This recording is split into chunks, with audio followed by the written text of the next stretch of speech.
আজকের এই সংযুক্ত ওলামায়ে কেরাম, ছাত্র জনতা এবং তবলিগের ছাত্রীদের এই সভায় কয়েকটি কথা আমরা সুস্পষ্টভাবে জানিয়ে দেওয়ার জন্যই এখানে উপস্থিত হয়েছি। প্রথম কথা হলো, আমরা দীর্ঘদিন ধরে বাংলাদেশ নয় সারা পৃথিবীর মানুষ দাওয়াত এবং তবলিগের কাজ নিয়ে চলমান এই বিশৃঙ্খলা, এই বিভেদ নিয়ে আমরা উৎকণ্ঠিত ছিলাম, আছি যে কিভাবে এই সমস্যার সমাধান হয়। সকলে বুঝতে পারছিল যে ভিতরে ঘাপটি মেরে বসে থাকা কিছু ইসলাম বিরোধী চক্র তারা এই সমস্যার সমাধান হতে দিচ্ছে না।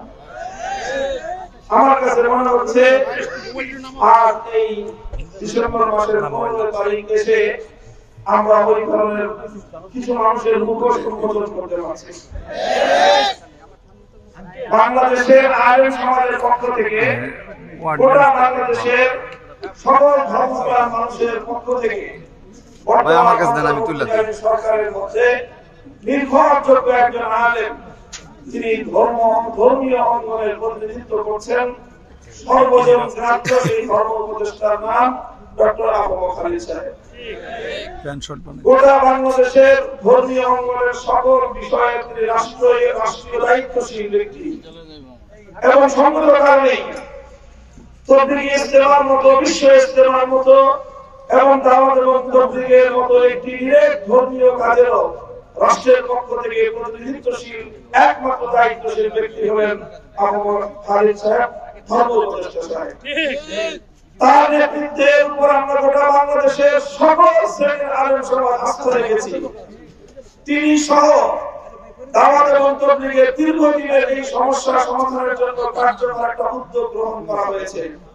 চরম উত্তপ্ত অবস্থাকে তারা আলোচনার মাধ্যমে শান্ত করেছেন এবং একটি অমীমাংসিত বিষয়ে তারা মীমাংসা করেছেন।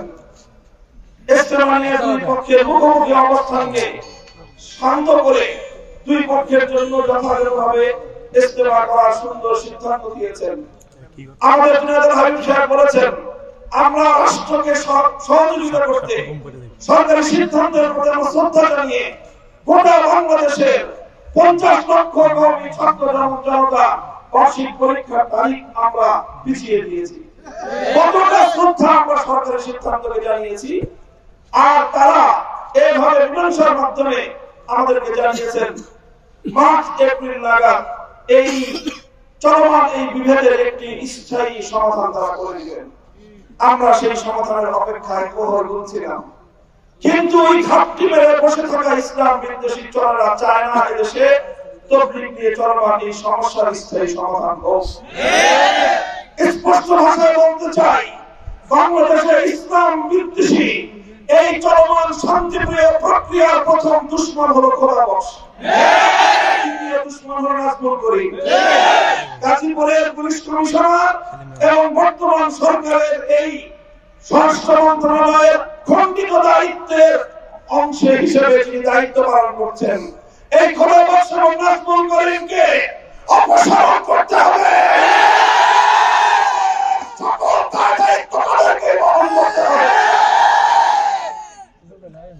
আমরা পরিষ্কার ভাষায় বলছি, আমাদেরকে বিগত দিনে তোমরা হেফাজতি বলে গালি দিতা, মনে আছে কথাগুলা?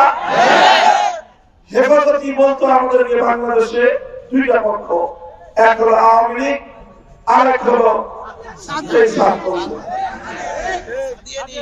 তোমরা এতদিন পর্যন্ত আওয়ামী লীগের সুরে সুর মিলিয়ে আমাদেরকে হেফাজতি বলে গালি দিয়েছ।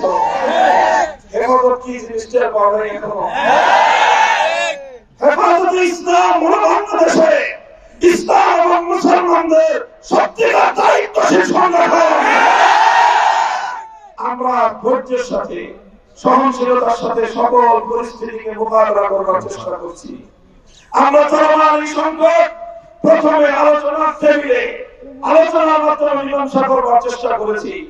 আমরা যখন আলোচনায় গিয়েছি, আমাদের এই আলোচনার উদ্যোগকে আমাদের এই সহনশীলতাকে তারা আমাদের দুর্বলতা ভেবেছিল আর মনে করেছিল রাজনৈতিক করিম আর এই খোদাবর্ষের মাধ্যমে ধাক্কা দিলেই এদেশের আলেম সমাজ পড়ে যাবে। মনে রেখো, আলেম সমাজ বাংলাদেশে ভাড়াটিয়া থাকে না। বাংলাদেশে ওলামায়ে কেরাম এদেশে মালিকানা সূত্রে বসবাস করে। আলেম সমাজকে মাইনাস করে বাংলাদেশে কোনো কার্যক্রম চলতে দেওয়া হবে না। আমরা আবার বলছি, শান্তিপ্রিয় প্রক্রিয়ার মধ্য দিয়ে সকল কাজ চলবে। বিশ্ব ইজতেমার যেভাবে মীমাংসা হয়েছে সেভাবে কার্যক্রম চলবে। মাননীয় ধর্ম উপদেষ্টা দেশের বাইরে রয়েছেন, যিনি এই বিষয়টার মূল দায়িত্বশীল, তার অবর্তমানে কথা বসা নাজমুল করিমরা মিলে ষড়যন্ত্রের জাল বুনছে। সরকার বিভিন্ন কাজে ব্যস্ত, আর এই সুযোগে এই দুই কুচক্রী এদেশের ইসলাম নিয়ে চিনিমিনি খেলবে, আর ইসলামকে দাওয়াত এবং তবলিগের মেহনতকে আমরা তাদের হাতে ইজারা দিয়ে দিব। এতটা বোকা স্বর্গে তারা বসবাস করে বলে আমি মনে করি না। আপনারা হুঁশিয়ার হয়ে যান। প্রশাসনের ঘাটতি মেরে বসে থেকে যারা ইসলামকে আর সমাজকে আপনারা যারা ঘায়েল করতে চান, আমরা আপনাদের কোন ষড়যন্ত্র ইনশাআল্লাহ বাস্তবায়িত হতে দেব না। সংগ্রামী সাথী ও বন্ধুগণ, আমাদের বক্তব্য আর খুব বেশি কিছু নয়। আমরা চাই যে সরকারিভাবে যে উদ্যোগের আশ্বাস আমাদেরকে দেওয়া হয়েছে, আমরা আলেম সমাজের পক্ষ থেকে উদাত্ত আহ্বান জানাই, এইভাবে মোকাবেলায় না গিয়ে, সংঘাতে না জড়িয়ে আসো, আলোচনার মাধ্যমে সমস্যার সমাধান করে কার্যক্রম পরিচালনা করা হবে। ইসলামের যে কোনো কাজ পরিচালনা করতে হলে আলেম সমাজের তত্ত্বাবধান জরুরি, আলেম সমাজের পরামর্শ জরুরি। তাদের তত্ত্বাবধানের বাইরে, তাদের পরামর্শের বাইরে ইসলাম ধর্মীয় কোন কাজ সুচারুরূপে চলতে পারে না। মুরব্বিদের পক্ষ থেকে যে নির্দেশনা দেওয়া হয়েছে, আমরা টঙ্গীর মাঠে অবস্থান নিলাম। যদি আমাদেরকে ইজতেমার জন্য যেই তারিখ ঘোষণা করা হয়েছে সরকারিভাবে, এই তারিখের পূর্বে যদি কেউ আমাদের শান্তিপূর্ণ অবস্থানে এসে কোন ধরনের আঘাত সৃষ্টি করতে চায়, উদ্ভূত পরিস্থিতির জন্য খোদাবশ নাজমুল করিম সহ তার দোসররাই সেজন্য দায়ী থাকবে। আমরা একবার 2018 সালে রক্ত দিয়েছি, আবার রক্ত দেব।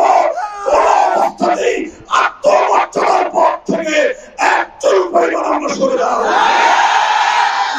স্বার্থ রক্ষা করে ইসলামের প্রতিটি বিষয়ে আলেম ওলামাদের প্রদত্ত সিদ্ধান্ত কার্যকর করেই তবে আমরা ক্ষান্ত হব ইনশাআল্লাহ।